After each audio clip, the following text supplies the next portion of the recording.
Lentrek abang-abang jebul bareng tumapak kowe wujuding Dara Wiyaksa. Dara Wiyaksa ora tegep aku kajiran kabeh. Nanging sakenane aku kudu mangerteni sapa kang dadi aran mulan saka ngendi papan.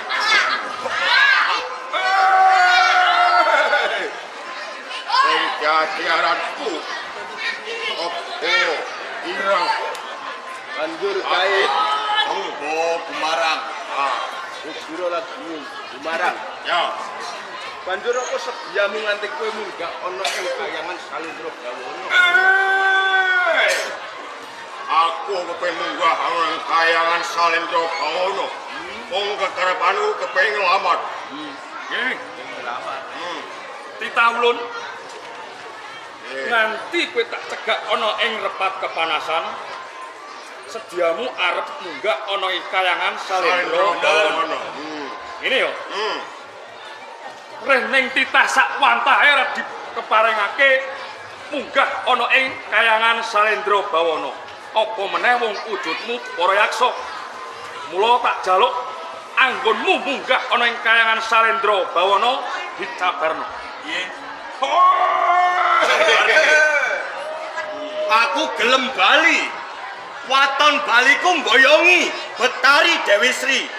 Mergo anggonku munggah ana ing kayangan Salendra Bawana.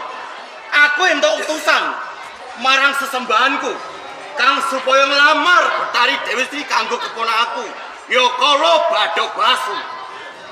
Nanging ing umpama kowe kapenggak ora bisa munggah ana ing kayangan Salendra Bawana, rawe-rawe bakal tarantas. Yen ngono aku kan bakal dadi pepalang. Nggih, kowe dadi pepalangku.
Aja munggah naik ora mlayu.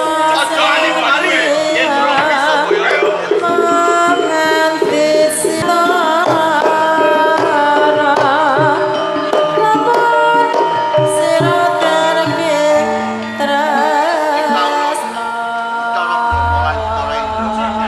Maring dawuh kan Rama Pigulun. Ya kene kang slira sakaroning padha prapta ing kayuwangan Salendra Bawana. Monggo nalika semono kula wis paring dawuh marang jeneng kita kabeh supaya jaga-jaga ana ing tempat kepanasan dimen ing mengkoning kayuwangan Salendra Bawana tan manggih beda sawiji apa. Nanging kang slira wis padha munggah ana ing kayuwangan satrane kita ulun Bathara Bimulan Endra ana kawigaten apa? Kadah dika langkung kathah Rama Pigulun. Saksampunipun jadi wonten ing repat kepanasan kadadak wonten para yaksa ingkang kepengin munggah ana ing kayangan Salendra Bawana. Ana sawijining titah wujud raseksa kepengin munggah ana ing kayuwangan Salendra Bawana. Menika lho, Apa sakabinti mau bener Endra? Gusti Pigulun kepareng matur nuwun pangapunten. Menika aturipun ingkang kadang Bathara Brahma menika leres Kang Pigulun. Nalika semanten kula jadi wonten ing rapat panas menika karawuhan dening para wiyaksa. Kula sing rembag badhe nglamar ingkang kadang nggih Dewi Sri. Apa jeneng kita ora ngelingake marang ditaulun kang lagi prapta ana ing kayuwangan Salendra Bawana. Jalaran kayuwangan Salendra Bawana ora nampa sawijining titah ingkang monggo ditaulun munggah awujud raseksa. Kepala bakal ngersakake marang kadangira Betari Sri. nggih Rama Pigulun boten kirang-kirang anggen kula emutaken bilih menawi menike kayangan Salendra Bawana boten ingin tamu saking titah nanging dadosaken pasulayan kula lan kadang kula menika asuring jungit. Dadi kabeh para kadang dira kalah.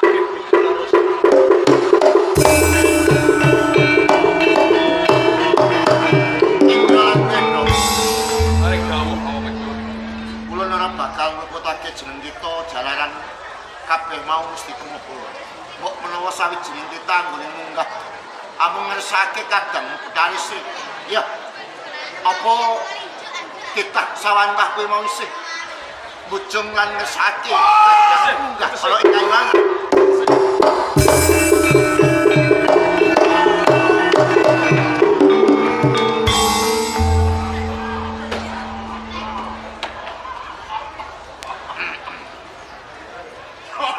Menika wujudipun rayaksa Rama Pigulun.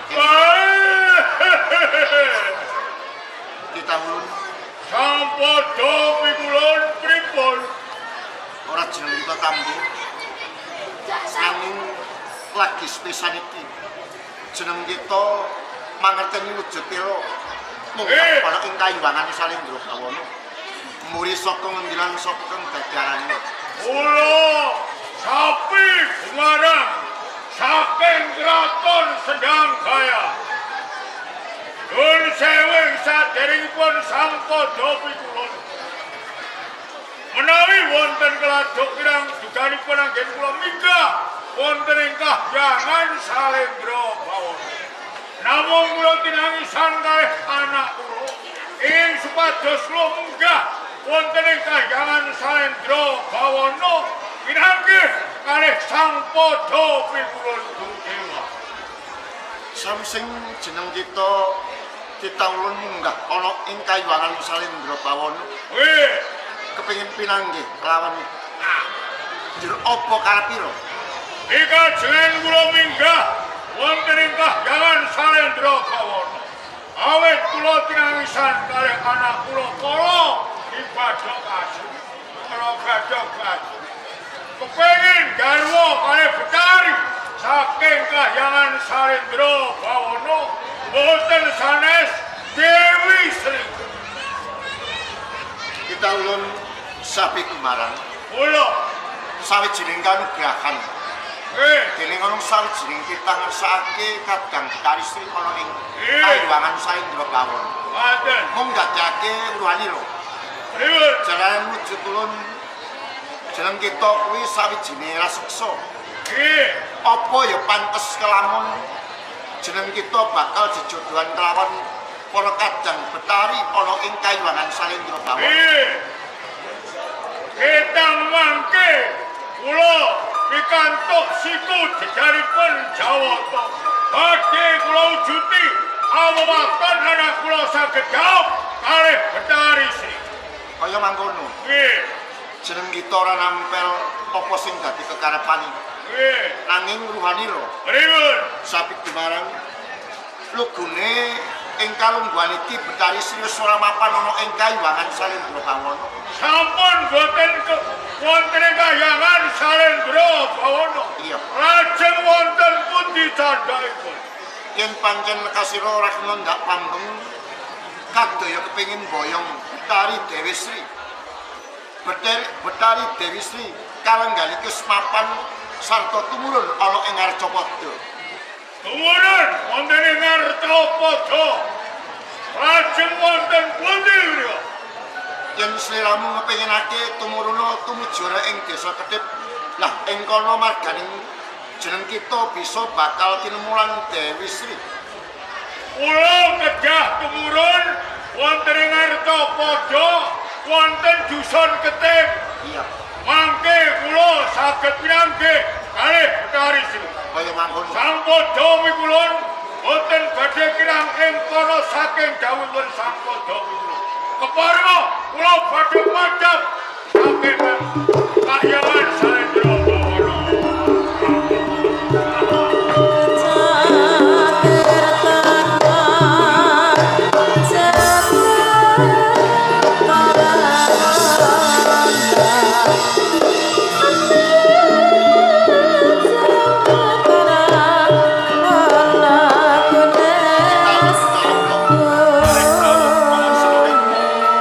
Jeneng kita arep dadian. Nggih, menika leres Rama Mikulun. Ing napa panjenengan goroh dhateng yaksa kalapa. Awit kadang kula Betari Dewi Sri menika wonten ing taman. Mula budane nganti ulun paring apes krama kelawan titah sawantah wujud raseksa. Kem bakal ngersake kadangira Betari Sri. Kuwi mung sawijining marga aja nganti Kayuwangan Salendra Bawana kanggo ajang perang. Jalaran yen ora kaya mangkono sabanjure Kayuwangan Salendra Bawana bakal kanggo ajang perang. Mula ulun duweni panemu lan pangrekadaya supaya Kayuwangan uwal saka ing bebaya dheweke ndak apusi supaya tumurun ing Arcapada. Monggo lugune kadang Betari Sri isih mapan ana ing Taman Kawidodaran. Mong wae kaya ngene. Kita ulun Rama lan Endra aja wegah ing kangelan jeneng kita tumapak ana ing Taman Kawidodaran paring ana kabar lan para kadang Dewi supaya maringi pekabaran bab isu ing Kayuwangan Salendra Bawana. Nggih, mboten keparang kula nyuwun pamit Rama Mikulun nuwun tambahing pan. Ing kaya ngono ora ditindakake sing anyar.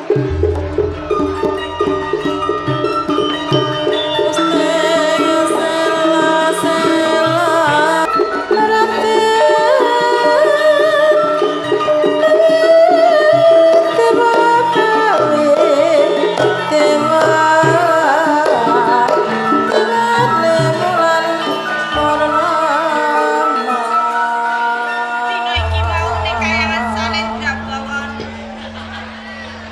Awane kok katon panas banget. Apa pancen iki ana wahanan sing ora kepenak ana ing Kayuwangan Salendra Bawana? Ning yo aku menggalih bab perkara iki. sregep sakjroning atiku. Awit aku iki dina ngrasake rasa kapampang lawan Bathara Sri Sadon. Rumangsa suwe banget Mas Bathara Sri Sadon ora nate cedhak ana ing Taman Sari Kahyangan Salendra. Tamungku anggonku sambung katresnan klawan Kang Mas Sri Sadon. Kisarwa dedemitan lan secilik. Yen nganti kedengangan kelawan Kanjeng Rama pikulon guru mestine wae aku bakal entuk sikundhen daning kelawan Rama pikulon guru. Dari Dewi Sri, iki pun kakak. Kang Mas Bathara Sri Sadon.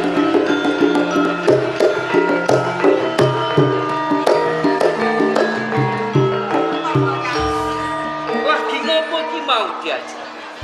Nembe kemawon relasan bab panjenengan Kang. Lah kok ora diderekake dayang-dayang sing mapan ana ing Kahyangan Salendra Bawana? Sedaya para dayang. Menika nembe kemawon wayahe kewajiban wonten ing kepungkuran Kang. Kaya ngono kok Mai. Tenane ora bisa tak gorohi. Sakjroning atiku ngelengake ketemu kelawan sliramu. Prasasat yen wis sinanding ora bisa pengecap. Ora bisa tak gambarake sepiro gedene tresnaku kelawan sliramu. Kang Mas Bathara Sri Sadon. Diajeng Bathari Dewi. Nembe kemawon kula raksan kalih panjenengan. Babakan apa coba? Awit bab rasa kapang kula kalih panjenengan boten saged kula pantun Kang. Awit panjenengan sampun tenan sing kapang wonten Taman Sari sakmenika kaos dados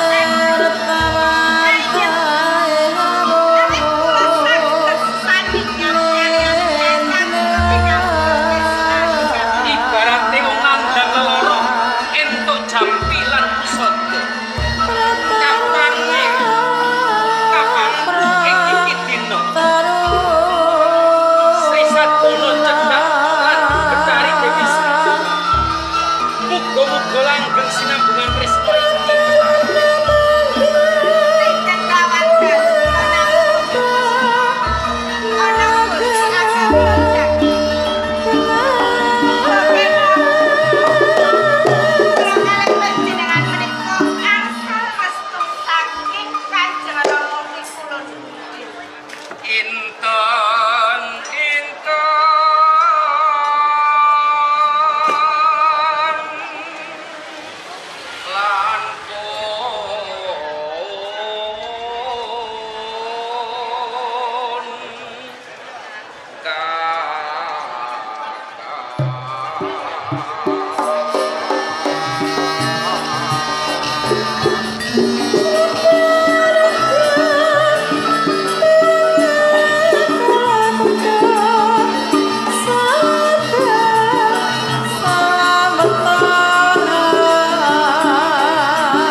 Sakwise carming asmara kelawan katresnan kakung sing bisa nratoni atimu wong.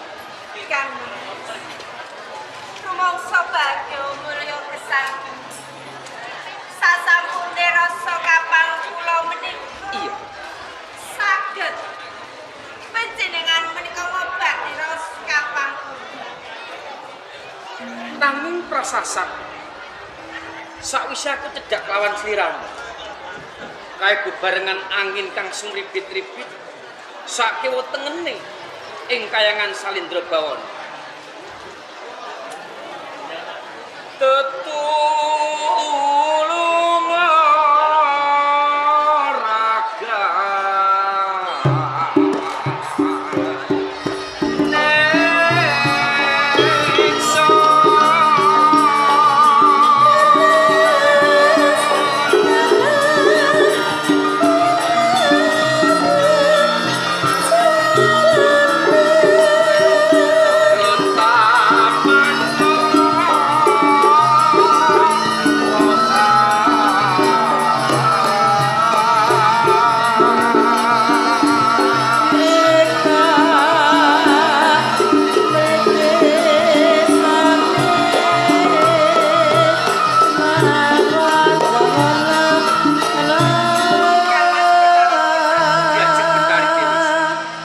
Sumripite angin iki bisa gawe adem ning ati. Nanging Kang Mas, rasa tresna kula kalih panjenengan boten saged kula gambaraken.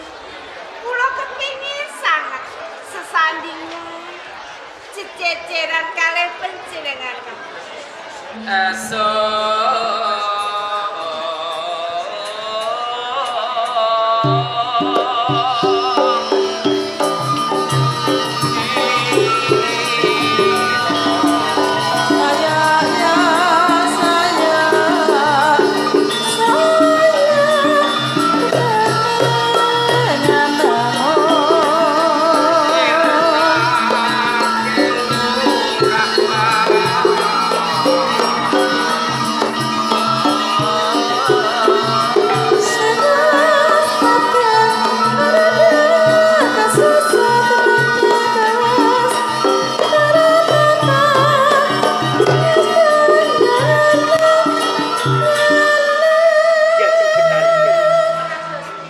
Amung sliramu wanita kang dadi panuju ning atiku careming ngrasakake.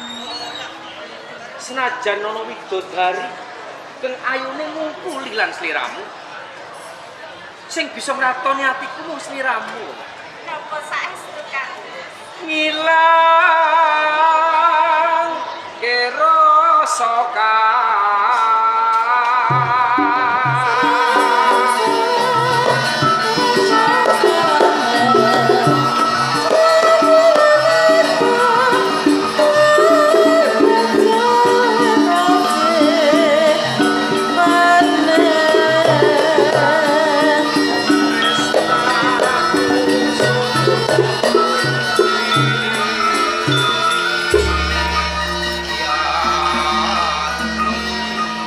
Kang Mas Betari Trisakti. Diajeng Dewi Sri kepiyongan. Rasane ati kula kok dereng madhep-madhep. Menawi kula menika saged sesarengan kalian panjenengan. Awit menapa? Kepiye Diajeng Betari Dewi? Kula kuwatir Kang menawi Kanjeng Rama pikulun Guru Dewa menika boten nyarujuki anggoning kula kalih panjenengan menika sambung kapisan. Diajeng Betari Dewi. Aku salah sijine jejering Bathara. Aku bakal tanggung jawab sakutuhe. Lamun katresnanku kang diarani sipate sesideman. Nanging lamun dimangerteni lan Rama pikulun Guru Dewa, aku ora bakal wisuh asta sing ategese aku blenjani kendang saka kasunyatan wong ae. Nanging Kang Diajeng Betari Dewi. kula kalih panjenengan mesti kemawon boten badhe dirung sarujuki kalian Kanjeng Rama pikulun. Pancen ora kelakon sedoyo.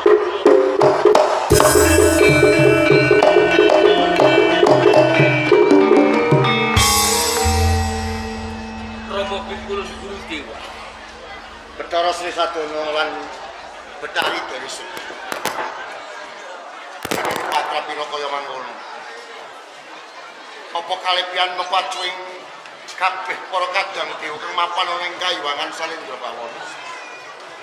Nalikane jeneng kita kabeh kadang dewa lan Betari ora dikeparengake sinisian. Ning yo kene jeneng kita ditekun wis kumawani amancai dawing para pepacuing dewa. Rama pikulun Guru Dewa. Ampun kasengguh bilih Sri Sadono ugi Betari Dewi Sri nerak paugeranipun wonten ing Kahyangan Salendra Bawana menika babakan tresna. Tresna menika pepasyanipun ing akar jagat. Menawi tresna kula dhateng Betari Dewi Sri panjenengan nglepataken ateges panjenengan boten lelani lamun kula sinambungan tresna lan Betari Dewi Sri. Kamangka Rama Prabu. Tresna kula lahir tandhing batos lan Betari Dewi Sri. Dawah kosok wangsulipun Betari Dewi Sri ugi tresna dhateng kula. Menapa lepat Rama pikulun Guru Dewa. Kita ulun Bathara Sri Sadono lan Paring dawuh Rama Betari Dewi Sri. Si Jawa katimbang. Nganggo pancatan lan pagran apa wae luput. Jalaran pagraning para dewa wis ora dikeparengake yen dewa lan dewi jroning mancing ana ing Kayuwangan Salendra sinisian. Krana yen to nganti kelakon kabeh mau mung bakal gawe ora kan panasing Kayuwangan. Mula jeneng kita bakal nampa bebentuning dewa. Jalaran wis wani mancai pepacuing para kadang dewa. Betari Dewi Sri Jawa katimbang. wiwit ing dina iki jeneng kita mutusake sesambungan mira kelawan si Bathara Sri Sadono kudu putus.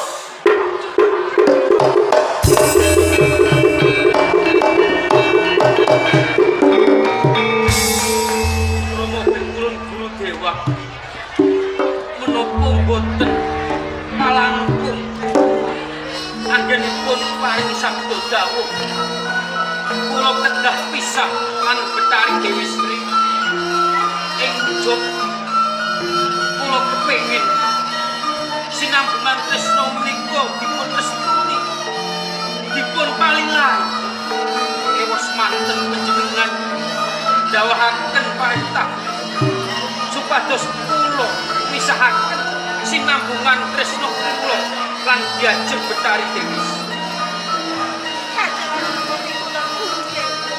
Dewi Sri Menapa boten wonten margi sanus menawi kula saged sambungan kaliyan Bathara Sri Sadono.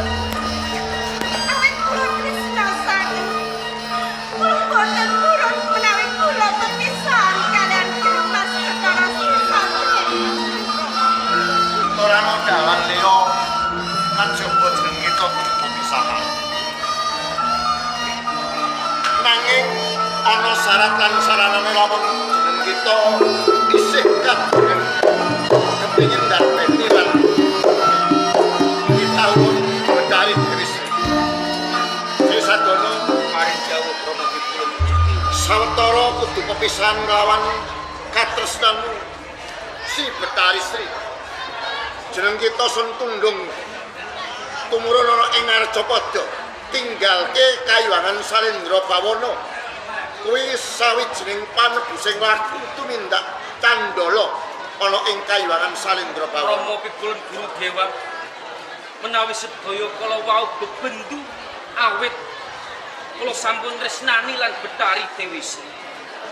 Awrat kados pundi kula kedah pisah nilaraken Kahyangan Salendra Bawana namung kemawon Rama Prabu pikulun Guru Dewa diajeng Betari Dewi Sri.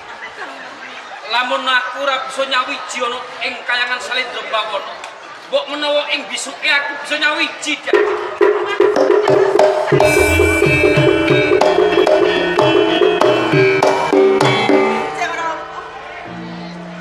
Menapa boten wonten? Pamapura dhumateng kula kalih Mas Bathara Sri Sadono kanjeng Rama. Betari Dewi Sri sepira panalangsaning atimu dening jeneng kita sun putusake sesambungan tresnamu lawan Bathara Sri Sadono. Nanging kabeh mau wis laku jantraning dewa. Jeneng kita kudu pisah. Ora kok bacekake. Dene lamun jeneng kita kepengin lan nerusake sambungan tresna kelawan Bathara Sri Sadana. Kita ulun Bathari Sri uga sun tundung kudu turun ana ing Arcapada. Lah ing kono wargane nglaku Bathari Dewi Sri kudu bisa asung tulung tetulung marang ing sesama. Ngepasi Bathari Sri kudu tumurun ana ing desa Ketip. Kok menawa ing kono margane Bathari Dewi Sri bisa ketemu kelawan Bathara Sri Sadana. Menawi dawuh panjenengan kaliyan kados menawi kula boten saged sih. Kula badhe tumurun wonten ing Arcapada wonten ing desa Ketip. Nanging Kanjeng Rama tumurun. Kula nyuwun lepat tambahing paristu kalih panjenengan. Ugi anggone kula tumurun wonten ing Arcapada wonten ing desa Ketip. Saged sesarengan kaliyan katresnan kula. Muga-muga kasembatan kita ulun ora dikita tindakake tumurun ana ing Arcapada.